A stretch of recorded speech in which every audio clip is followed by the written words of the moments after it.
Greetings, comrades, and welcome back to another episode. And today, I'm sure you know what we're going to be talking about. If you guessed the big D down south, you are 100% correct. We are, of course, going to be talking about the debate between Donald Trump and Kamala Harris. And if you have seen the reactions in the last, I guess it was at less than 24 hours as of recording, but by the time you see this, it will probably be 24 hours plus after the debate. And if you have been paying attention to the aftermath, you will know who most people think did well and who most people think didn't do well. So we're going to talk about the debate, the implications, and all of that great stuff. So post haste, we shall move right into it. We'll talk obviously a little bit about the debate, the implications, and how this may shift the race. Let's do the kind of pre-debate feelings that I thought going into this event. Going into this event, I think it was pretty clear that Kamala Harris had a lot more to prove than Donald Trump. I think the expectations for her were much higher than they were for Trump. The thing about Trump is that everybody knows his style, knows what he's up to, knows what he's like, and there's not much more to say about him than has already been said a million times by everybody.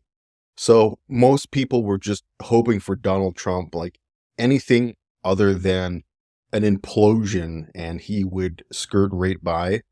And the thing for Kamala is that she had to not just do competently. She didn't necessarily have to hit it out of the park, but she had to do pretty damn good.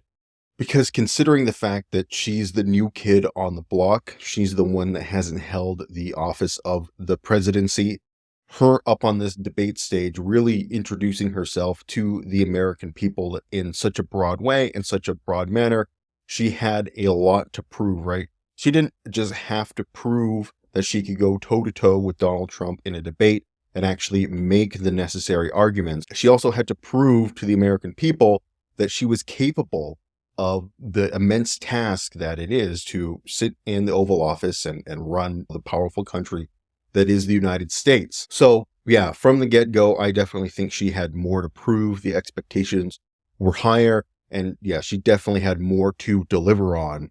And spoiler alert, I definitely think she delivered on those fronts.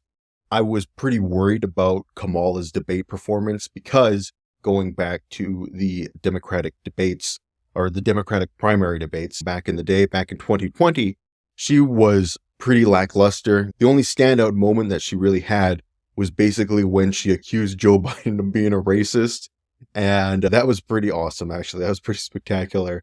And then she just fell off, and that was it. And then after every other debate, she was just there, didn't really make a splash, didn't really make an impact. And that, with her kind of wooden, plasticky, neoliberal politician vibe, really sunk her campaign. And again, going into this debate, I was worried that we were going to see that kind of Kamala Harris come back, where we're going to see the plasticky, fake neoliberal politician, and that was who was going to show up for this debate. And quite honestly, initially, that's who was at this debate. I felt that the opening 10 minutes for her were not great. She was noticeably shaken. She was noticeably nervous. But after that 10 minutes, she really found her footing, and things came together quite quickly for her. But yeah, at the start, she had that kind of really, I'm a politician trying to be a regular person kind of vibe. When she starts going into, I'm the only middle class person here. And it is true that she, in a sense, definitely brought herself up from a lower position to where she is now in comparison to where Donald Trump started. To me, I hate that kind of pandering. As soon as like a politician comes up, and especially if they're in like the elite wealthy class, like Kamala Harris is, and they start being like, I'm from the middle class and I know your problems. You're trying to be like a fake person, and you're trying to level with me and understand my problems in a way that you, quite frankly, just aren't capable of. Fortunately, after those 10 minutes, those nerves really melted away, and she definitely seemed to find her stride. And she was very much so able to articulate her case clearly and forcefully in the face of Donald Trump's attacks and him trying to take her off the rails. There was a moment relatively early on in the debate where Trump calls her a Marxist, and he goes, everybody knows that. I know that. Everybody knows that. And that was my drinking game. Every time Kamala Harris says, let me be clear, you take a shot. And every time Donald Trump says, I know that, everybody knows that, you take a shot. I should have kept a counter.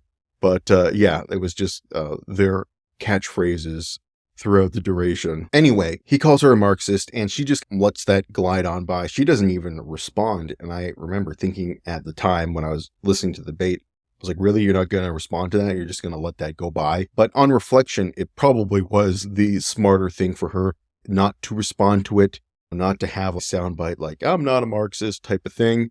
Although, like we've mentioned before, coming from a person who is a Marxist, one of my biggest pet peeves is seeing people call those who aren't Marxists. And yeah, there's no question at all.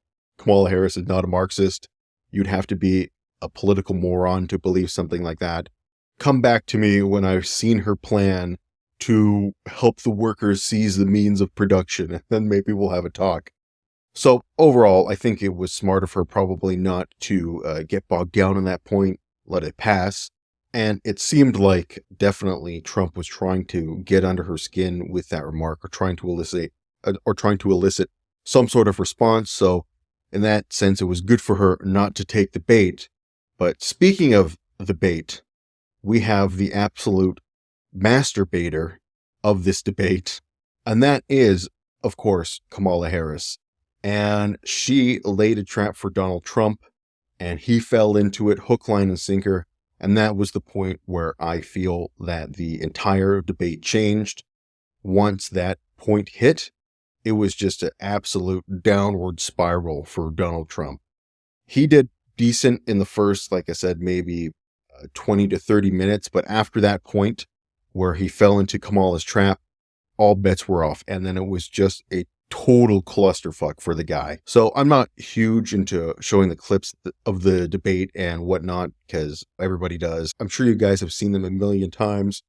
Plus, I worry, of course, about getting into copyright issues. But in this case, I'm going to roll the dice. We're going to play the clip, exactly what I'm talking about, and we'll go from there. All right, that took a lot more time than I thought it was going to find.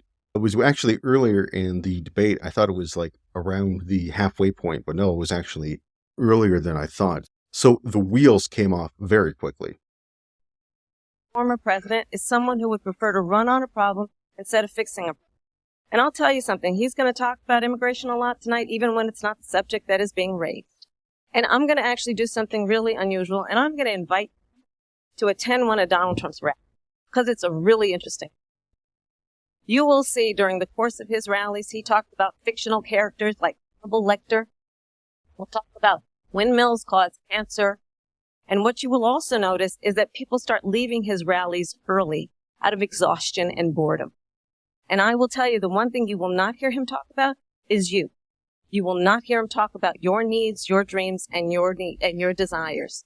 And I'll tell you, I believe you deserve a president who actually puts you first, and I pledge to you that I will. Let me just ask, though, why did you kill that bill, and successfully so, that would have put thousands of additional agents and officers on? First, let me respond as to the rallies. You said people start leaving. People don't go to her rallies. There's no reason to go. And the people that do go, she's bussing them in and paying them to be there, and then showing them in a different light. So she can't talk about that. People don't leave my rallies. The biggest rallies, the most incredible rallies in the history of politics, that's because people want to take the country back. Our country is being lost. We're a failing nation. And it happened 3.5 years ago. What's going on here, you're going to end up in World War III, just to go into another subject.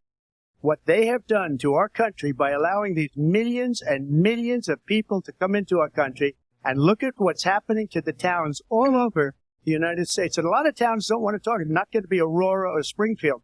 A lot of towns don't want to talk about it because they're so embarrassed by it. In Springfield, they're eating the dogs, the people that came in. They're eating the cats. They're eating the pets of the people that live there. And this is what's happening in our country. And it's a shame. As far as rallies are concerned, as far as the reason they go is they like what I say. They want to bring our country back. They want to make America great again. It's a very simple phrase, make America great again. She's destroying this country. And if she becomes president, this country doesn't have a chance of success. Not only success, we'll end up being Venezuela on steroids. Before we get to the last part of this 3-part little act here, just, man, you can see her face when let me take these fucking things off. You can see her face when he starts talking about the rally. That is the face of someone who is, I got him. Everything I did just went exactly to plan. And of course, he starts talking about his crowd size, which of course, most people don't really give a shit about, but this is an issue which consistently gets under Trump's skin. People have figured this out quite some time ago, that if you mock the size of his rallies or say they're boring or people are leaving like she did, it's going to get under his skin. And that's exactly what happened. So he starts railing about the rallies. And then out of nowhere, he's talking about illegal immigration. Doesn't answer the actual, really good question, which is, why did you kill this bill, which would have put more border agents on the border if you were so concerned about border security? He just completely ignores that, goes off talking about all the people they're bringing in. They're eating the cats, they're eating the dogs, they're eating the pets, and I am shocked. This is something that is happening in a real debate for the president of the United States. And then, of course, let's go to the final part here. We'll talk about the right's response to the moderators, but at this point, the moderator jumps in, and we'll see what happens. Springfield, Ohio, and BC News did reach out to the city manager there. He told us there have been no credible reports of specific claims of pets being harmed, injured, or abused by individuals in the immigrant community. I've seen people on television. Let me just say here, this is people on television say my dog was taken and used for food. So maybe he said that, and maybe that's a good thing to say for a city manager. I'm not taking this from but television. The people on television say the dog was eaten by the people that went there. Again, the Springfield city manager says there's no evidence of that. Okay, that's enough. But yeah, she doesn't need to really say anything in response to that. The response, of course, from Trump is beautiful, right? I saw it on TV. Everything on TV is true, man. It's the guy. The moderators, we're not getting this from TV. This is a testimony from an actual human being. Of course, they're going to say that, but TV, definitely more reputable. And that is, of course, the line that most people are talking about. That's the line. As soon as I heard it, I didn't watch the debate live. I watched maybe an hour after it had aired. And my wife had already heard they're eating the dogs line. She'd already asked me, she said, did you hear that they're eating the dogs out in Illinois? And I was like, oh man, I bet that's from the debate. I can't wait to watch this. Anyway, after this point, Trump definitely seemed way off base. You could tell he was getting angrier. He was getting more upset, and he was just not able to bring things back to the kind of messaging that he wants to have. And one of the things that has been a political strength of Donald Trump is his ability to control the message and set a lot of these, especially with the media, setting narratives and setting stories on his own terms. And he definitely lost control of that. And I think that Kamala Harris, in a lot of responses, she responded very well, because what can you say to something like that besides just laugh at how absurd it is? All right, this is my personal favorite moment of the debate here. Right now, the moderators are, and yeah, we got to get to the moderators, but we'll get to them after this. But anyway, the moderators are kind of talking to Kamala. They're saying, hey, in your 2020 presidential run, you said you were going to ban fracking, and now you're saying you're not going to ban fracking. What's your deal with that?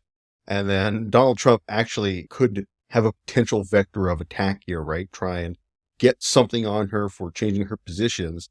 And instead he goes on this rambling tirade of all these different things. And now he's talking about, of course, all the different policy positions that she has and all the different things she wants to do in theory. So let's hear about some of those things. She did things that nobody would ever think of. Now she wants to do transgender operations on illegal aliens that are in prison. This is a radical left liberal that would do this. She wants to confiscate your guns, and she will never allow fracking in Pennsylvania. If she won the election, fracking in Pennsylvania will end on day one. Anyway, you get the picture, right? My favorite is she wants to do transgender operations on illegal aliens that are in prison. We're just pulling shit out of our ass at this point. We're just trying to take all the kind of buzzwords that conservatives have and mash them all together. I can guarantee you that illegal operations on operations on transgendered people who are illegal aliens in prison are not the top priority of any left-leaning person. They're not really thinking about that. That's definitely not on our docket of these are our political values and things we want to achieve. And again, Kamala does a good job just by blowing past that, because these kind of things speak for themselves. And what do you say to something like that? It's just pure harebrained cognitive stream just spewing out into the world. In debates, usually Donald Trump comes off as at least moderately unhinged. This time he was supremely unhinged. And again, it was just all kinds of lies and smears against Kamala, like talking about stuff like, again, she responds to Trump by saying, like, when he goes, they want to take your guns. She says, hey, I'm a gun owner. My vice presidential candidate, Tim Walz, is a gun owner. We have no interest in taking your gun. It's not our political platform. It's not anywhere in what we want to do. And he can't say anything to that, because a lot of the things that right-wing people think that left-wing people are going to do, or that left-wing people actually want, are just conjured up in their heads and are not actually things that are important to left-wing people. So I think you guys get the picture here. It was a bad night for Donald Trump. I think by and large, the consensus is very clear that he lost the debate, and he lost it by a substantial margin. And I don't think there was any point really where I felt that Donald Trump might have had the edge on Kamala. Like at the start of that debate, that first half an hour, he was there, he was cogent, but it wasn't like he was winning or doing really well. So needless to say, people on the left are very happy. I'm personally happy with this debate. I am a hard marker when it comes to debate, especially when it comes to left-wing people. I can be very tough on my fellow lefties sometimes, and some of the arguments that they use or the tactics that they take. And I actually got this from a professor of mine. He was a political science professor, and he was a Marxist. And I worked very hard on this essay that I can't remember the exact topic that it was, but I wrote it from a Marxist perspective. I put a lot of work into it, put a lot of heart and soul, and he gave me a poor grade. And there was a conservative guy in the class who wrote a conservative leaning paper, and I thought it was not as well written as my paper, and the professor gave him a higher mark. And I went and I talked to him, and I was like, man, I thought this was a really good essay. What was the deal? And he's like, well, I think you didn't make your arguments very clearly. And I'm the kind of guy who, when it comes to a left-wing argument that's bad, I'm actually going to rate it worse than a right-wing argument that's bad, because I expect left-wing people to bring more to the table. And I don't know why that kind of mentality really stuck with me. So I've always had that feeling like I expect us to bring more to the table. And in that sense, Kamala definitely brought it to the table. I think she alleviated any concerns about how her ability to run as presidency might go, any concerns about her competency in the office. Because the people right in the margins of this election, the people who might not be 100% sold on Kamala yet, were probably looking at this debate to see if she could handle that role, to see if she could fit the bill. And in that sense, yeah, absolutely, she brought it. And she probably made the best case against Donald Trump that any presidential candidate has made so far. And that's part of the reason why left-wing people are so excited about this debate. It was a great moment of catharsis for a lot of us, that we really wanted to see someone really hammer Trump and really nail Trump. And we definitely feel like we got it in this performance.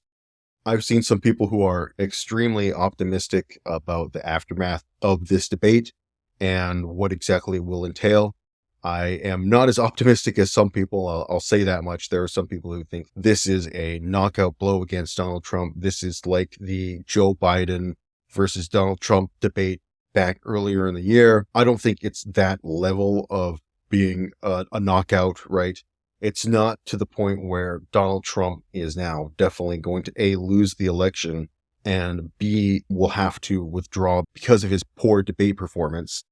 So we're definitely not in that kind of realm. We're not talking about that. We're not talking about a career-ending, election-finishing type of debate, but we are talking about an extremely strong performance that swings the momentum into Kamala Harris's favor. And it was a time when she really needed it because we were looking at, let's see if we could actually move off. We'll pull up some polls here. So let's check in with our good old baseline, Real Clear Politics. And we can see that, actually, well, let's actually look at some of these polls here. When have these come out? Okay, these are all, except for this New York Post one, all of these are post-debate, which are showing a Harris +5. But we'll ignore that for the most part because I want to talk about the pre-debate polls. We have a Rasmussen one that is Trump +2. Rasmussen always leans right, so it's not surprising. But the one that everybody was talking about was this New York Times Siena poll. Had a very high report rate. A pollster that's known for getting things right a lot of the time, showing Donald Trump +1 nationally, which is a very poor position for a Democratic candidate to be in. We've talked about it a bazillion times. But effectively, the Democratic candidate needs a more efficient voter turnout to beat the Republican in the Electoral College. And we can see here that we had Harris, where does she tap at? Almost +2, 1.9. And then we see a kind of tightening of the polls here. We are starting to see the end of the honeymoon period when it comes to Harris, which indicates we're going to get a tighter race as people reevaluate things. But thankfully, as people are having that reevaluation, people are having that kind of end of the honeymoon analysis of Harris, she comes out and delivers this really great debate performance, or Trump delivers a really poor debate performance, which is certainly going to make her look a lot better in the eyes of those kind of undecided people on the margins. So I do think that we are going to see a swing back towards Kamala. I don't know what we're going to see tap out at, maybe +3, +4. So unfortunately to say, I definitely don't think that this race is over by any means. When we talked about the race last time, people were thinking I was being more pessimistic on the Democrats than I should be. I definitely hear that. And there are a lot of reasons to be very optimistic about the campaign. I just hate political complacency. I've seen it kill campaigns. I've seen it kill political dreams several times in my lifetime. So I'm always very worried about people getting complacent and thinking that this thing is in the bag, because it's not in the bag. Even with this debate performance, you can't trick yourself into thinking that this is in the bag, because it's not by a long stretch. But amazingly, we are coming up on the end of this, or the actual election date. We are 2 months away from the election day. There's not a lot of time left to really change the narrative. So it is a very good place for Kamala to be in, with her having good debate performance. It'll certainly boost her numbers going into this final stretch of the election. But everybody's really worried about October. Of course, there's the always October surprise that happens during the election year. And we will see what happens this year. But a lot of people are speculating that there might be some sort of Israeli escalation of the war in the Middle East, that maybe there might be some sort of attack on or invasion of the West Bank. And there have been indications of that, because Israel has been certainly launching raids and military offensives into the West Bank for God knows why. Not an area owned by Hamas, not an area which has been a hotbed of any terrorist activity whatsoever, an area that's ruled by a ruling coalition which respects and wants Israel to continue to exist. They've decided to invade, but that's for another time. So people are speculating that Netanyahu might do something like that, might be in the West Bank, might be vis-a-vis Iran, escalate things to a real boiling point with Iran. Who knows, right? But I definitely think that is a certainly plausible scenario, because Netanyahu wants Trump back in the White House. He certainly believes that Trump is going to be a more faithful ally and do whatever he wants him to do and give him whatever he wants. But yeah, it's definitely, I think, a plausible scenario. So I don't think that this is really going to dissuade any of the Trump supporters from wanting to vote for Trump. The reaction of the right has been either a lot of people like really trying to do some mental gymnastics to think that Trump did well, or that he won this thing, but the right-wing people who are honest with themselves, at least somewhat honest with themselves, know that he lost. And the reason that they point to as to why he lost was the moderators. There has been a lot of vehement hatred spilled against the moderators by a lot of people on the right. So I knew as soon as the moderators started pushing back, I'm like, this is going to be a story tomorrow. Because I remember in the Joe Biden debate, there was a lot of right-wing people who were very happy with the moderation of that debate. And I personally thought it was some of the worst moderation I'd ever seen in my life. And I get it's very difficult to do some sort of real-time fact-checking in a debate, because the minute that we take the CNN debate, the minute Jake Tapper tries to come in with some sort of like a correction or fact check, it's immediately going to derail everything, and it's all going to become about that moment and about that fact check. And you're going to have Donald Trump up there and be like, fake Tapper, fake news, blah, blah, blah, blah, blah. And it quickly spirals out of control into a clusterfuck. I've thought of ideas like rather than moderators actually trying to actively bring people in or actively correct them, I thought that maybe you could have like a green screen or something in the background that would have like actual facts and tidbits and information about what the candidates are talking about or something like that. But yeah, I understand that it's very difficult to do some kind of real-time fact-checking without one of the sides feeling extremely violated. But in this case, I really think that the moderators did a pretty fantastic job, because they talked about how they didn't really hold Kamala's feet to the fire. I thought they actually gave Trump quite a few opportunities to attack Kamala. I think it's true that they definitely didn't fact check Kamala as much as they did Trump, but they certainly held her feet to the fire on key issues. And there were times when I was watching the debate, I'm like, why aren't you jumping in here, Trump? Like, they are giving you an opening that you could actually use to attack her, but you're not doing it. You're not doing it. And maybe it's because you're like so in your head fuming about the rally sizes that you don't see the opportunities which were afforded to you during the debate. So I certainly don't think that they were overboard or overzealous.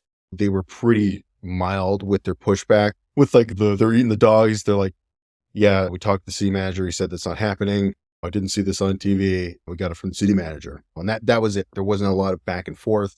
Very quick, very cold. And the debate was able to move on as intended.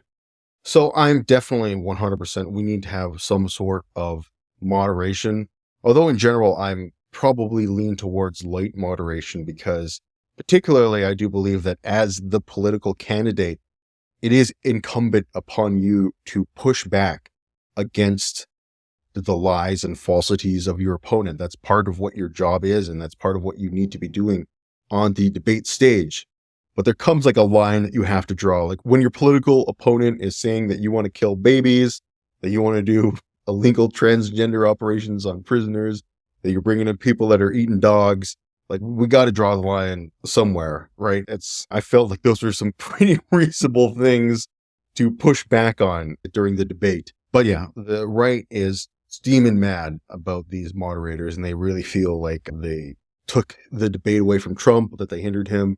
And in the reverse perspective, I also feel as a political candidate, you should be used to and you should be ready for people to push back on what you are saying from all angles.